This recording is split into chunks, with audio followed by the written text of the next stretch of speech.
Thank you.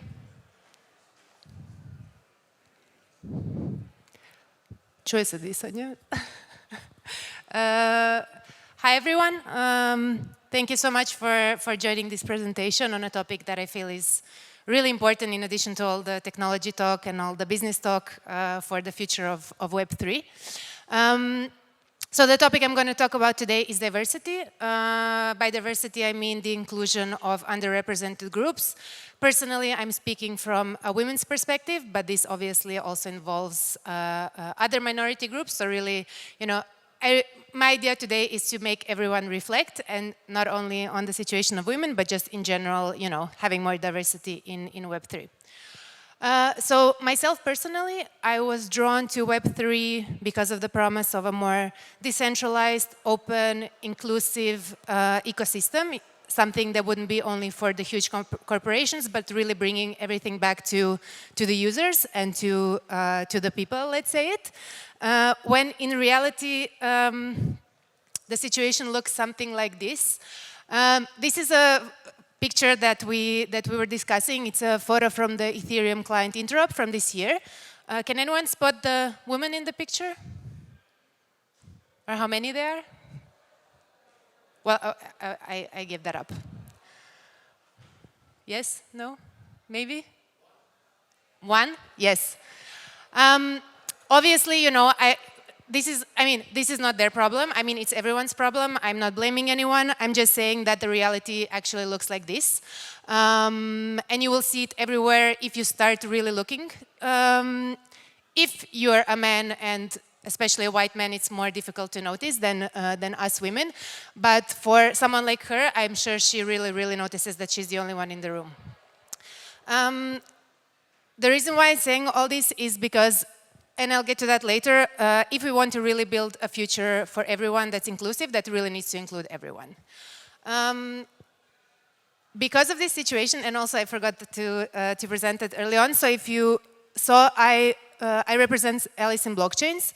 We're a non-profit that wants to onboard more women to the Web3 ecosystem. We only have female members, and we were founded last year. I think actually today is 1 year from the founding party that we had here at BlockSplit. In 1 year, we have 200 members. So really, I mean, it's clear that women do want to be involved. It's just that, and you'll see later, it's more difficult for them to be involved because of the different circumstances that women face, not only in Web3, but in tech in general. Okay, so just to talk a bit about the state of diversity of Web3, some numbers, sorry about that, after lunch. I would say the disappointing fact with Web3 is that women are even less represented than in tech in general. So you'll notice that in general, in the STEM workforce, women represent around 25% of technical roles, while in Web3, it's only 12%. This is a very, very new research. And the same thing in the overall workforce. So while in the STEM workforce, there's only 33% of women, in Web3, it's even less, it's 27%. When you look at funding, this is even more, I would say, disappointing. So if you see the amount of the fundraising amount per Web3 startup, the ones that are founded solely by women get 4 times less funding than the companies founded only by men. Again, some more numbers, you get the point. In crypto hires, and research on Web3 in general, it's very scarce. So these are the only numbers that I could find that are reliable.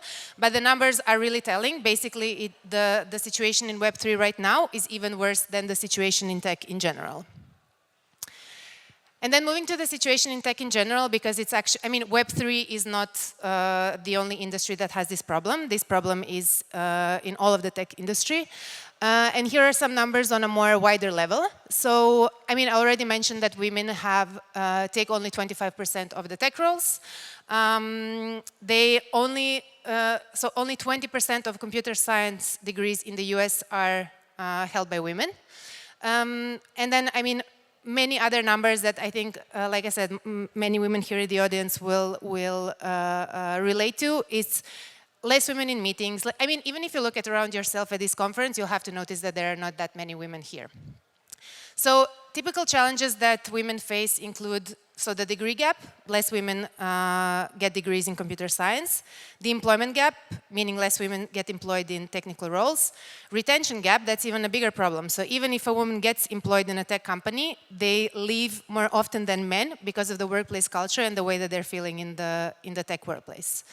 The founder gap, obviously, is what we saw not only in funding, but also in general, the number of women founders of tech companies. And then obviously the pay gap and the leadership gap, meaning that women get paid less for the same type of work, and there are less women promoted to senior positions. So, does anyone know the answer to this question? How many years will it take to close the gender pay gap at the historical rate of progress? You can also guess, it's fine. No, close. The actual number right now is 50 years. So right now it will be 2073, 2075, when women will get paid the same amount as men.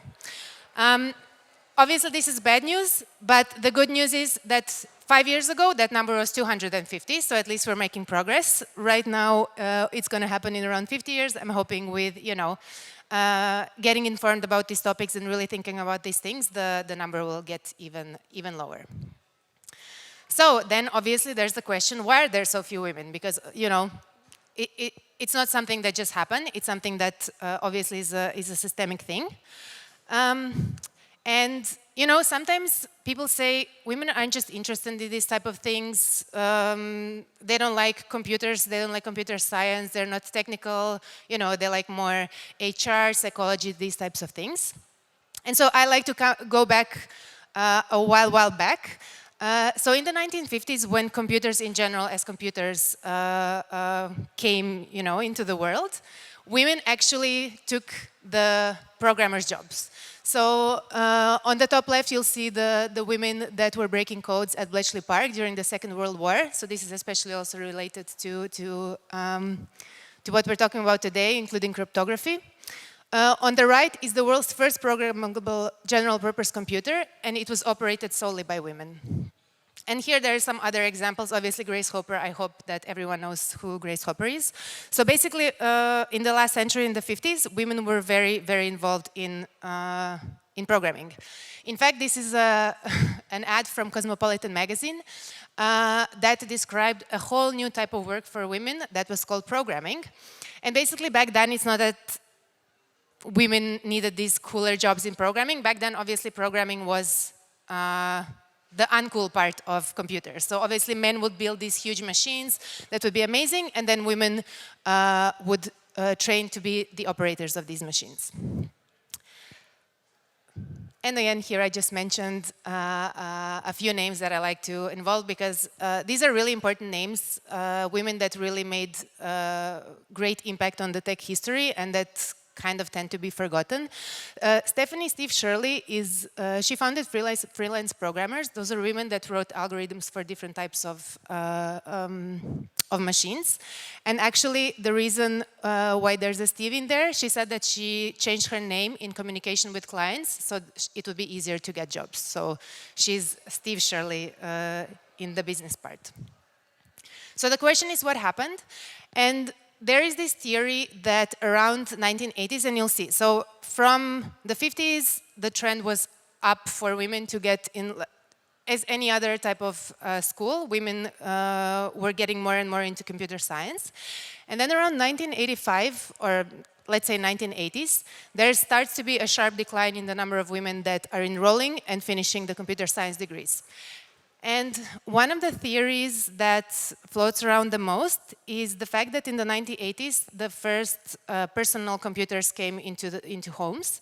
And just because of, now obviously we're making great progress, but then the gender stereotypes and gender bias was even bigger than now. And so boys were given computers, and they were made to play with computers, try to program and everything. And there was this whole culture of, geeks and guys going into computer science. And the theory is that's when women started to feel uncomfortable in these fields. And this gender bias came around. So in general, the reason why there aren't more women in tech, and something that we can change altogether, first, they don't feel as they fit or belong, because there's just this stereotype and just a culture of being more like a guy's thing. Crypto bros, heard of them? Women in engineering and computing fields often report isolation, lack of voice, and lack of support. So no support from their superiors, and in general, they're in the minority, so it's even harder to advance. Gender biases make it more difficult for women to forge strong identities as engineers or computer scientists. So, for example, if a woman is loud in meetings and everything, she's interpreted as being aggressive, while men are confident and knowledgeable. And then this last thing is super important, and it's very difficult to pinpoint. Micro inequities means any type of small gesture that happens all the time. And again, if you're not a woman or a minority, it's very difficult to understand.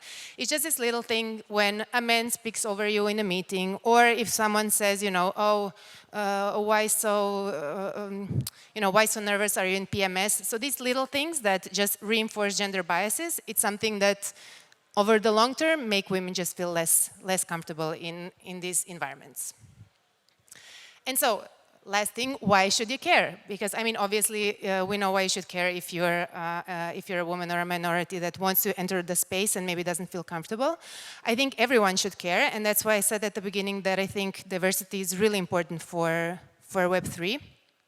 So, in general, just the whole promise of Web3 of including many users, as many as possible, should mean we are including everyone. So we really all should care that Web3 is for everyone, including women, including minorities, including different types of groups that are not currently mostly white and male. So that's, I would say, the idealist perspective. Like, we really want to build the new internet that's inclusive and that is for everyone. The second thing is the business perspective, if you're not the idealist type. It has been proven over and over again that teams that are diverse just bring more perspectives to solving a problem. Innovation is always much, much higher when there is diversity on teams, because otherwise you just have the same perspective over and over again, and you really can't innovate if you can't bring new perspectives. So it's really a proven business thing, bottom line research, that if you have diverse teams, you have more innovation and you have more progress. So any brand entering the Web3 space right now, they're really faced with, just talking to a predominantly male audience, and there needs to be, women voices needs to be brought in so you can speak to actually a much wider audience, because in the end, just the male audience is only half of their whole market. So again, this sentence might be a bit complex, but basically the research shows that companies that are diverse significantly outperform the companies that are in the bottom line of diversity. So again, anyone who can guess what that percentage might be, or knows what that percentage might be? No? It's 50. So even if you're not an idealist, even if you do not want to, build a better world for everyone, you really should care about your bottom line. And your bottom line, in theory, if you look at research, would be about 50% higher if you have a diverse company. So, and then if you really care and if you want to, for any of these reasons, to onboard more women and other minority groups to Web3, there are several things that you can do. First, obviously, not you, each one of you, it's also a systemic thing. But first thing is equal access to education and professional development from an early age, and especially supporting even more women that want to get into it, because right now the balance is off, and so you really need to make an effort to tip that back to an equal balance. Second is mentoring. It's proven that women that have mentors and that have role models succeed more and tend to stay more, so that retention gap of women leaving early in companies and in different environments is lower. Highlighting the work of successful women, that means creating role models. So having featuring women in places such as conferences, so having women speaking at conferences. It's very difficult if you come from conference to conference and all you see is an all-male panel every single time. So highlighting the work of successful women through conferences, through podcasts, anything, even in your company. So really highlighting successful women so other women have someone to look up to. Encourage discussions about the representation of women, because obviously if you're not discussing it, then you're not going to address the problem. So first is just, like I said, realizing, looking around yourself, saying, oh, there's not enough women here, what can we do about it? And then obviously this is an easy one, close the pay gap. Like I said, let's hope it's not going to take 50 years to do that, because that's just about being fair. I think everyone should be paid the same amount of money for the same type of work and the same amount of work. But it's also something that really needs focus and that somebody needs to work on. So, bottom line is being intentional about diversity. Everything that I was saying, getting this balance back up and getting more diversity in Web3, it's not going to happen just by waiting for something to happen. It's really about all of us, women and men, doing something about it and being intentional about increasing diversity. And so, this is actually an example, but also a conference that my nonprofit is organizing. And it goes back to the reason why we're organizing it is because we wanted to take one of those bullets that I was saying, and that is highlighting female role models. Too many times I've heard when I say, why aren't there more female speakers at your conference? People say, oh, we're never going to find them, then we'll have 4 speakers, something like that. But it is possible, it just requires effort and intention. So to show everyone that this can be done, next week if you're in Zagreb, we're organizing a Web3 conference that will feature 70% of female speakers. And it would be great to see you there. Thank you.